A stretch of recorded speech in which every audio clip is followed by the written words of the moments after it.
ladies and gentlemen, Robin McGraw.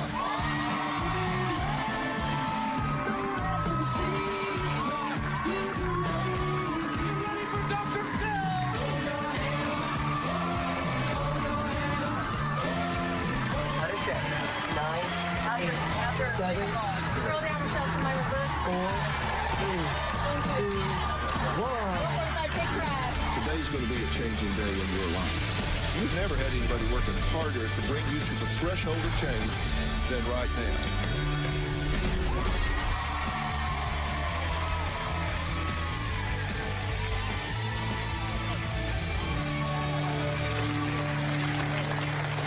Well, this is baby Lee, who was brutally beaten and nearly killed when she was just 30 days old.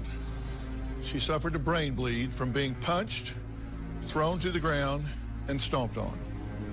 The most horrifying thing of all, the attacker was her own father. Today on an all-new Dr. Phil. He kicked her in her head. You could almost see a footprint. I'll kill the son of a bitch if I get my hands on him. Jenny says she will always have a relationship with her son, despite his being sentenced to 12 years in prison. I will never turn my back on him. You made a list of excuses of why he should not be accountable. This man stomped her head, gave her 2 brain bleeds. It was a miracle little Lee survived, and today she is a healthy 4-year-old. Now, Emma and her daughter Jenny recall the day they almost lost her. Take a look. On March the 28th, 2015, I got a call from my daughter. All she said was, there's been a family emergency. I called Jordan around 10:30 in the morning just to check and see how things were going with the baby. I could just sense something wasn't completely right, so I did rush over. When I got there, I heard Lee crying from outside of the apartment complex. Lee already had a black eye on the left side. When I asked Jordan what happened, he said that she had fallen off the bed.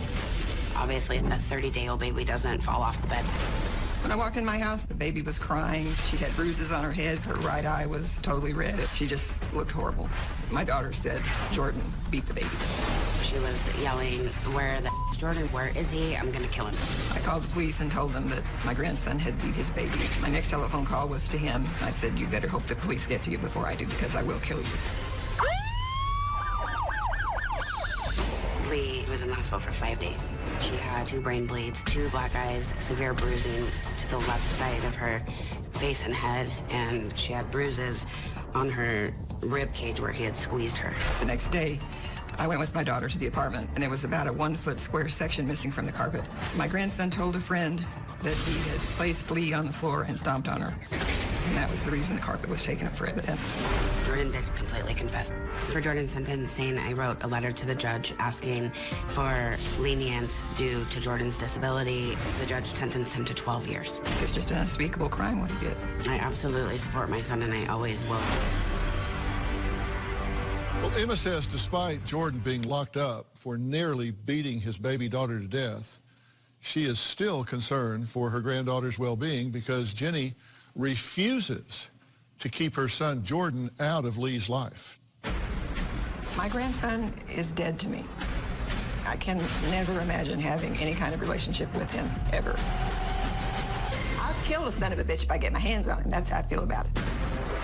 My daughter Jenny has remained in contact with her son during the course of his incarceration. She writes to him regularly. They speak on the phone. I've never understood the relationship that my daughter has with her son. To me, it's just sick and dysfunctional.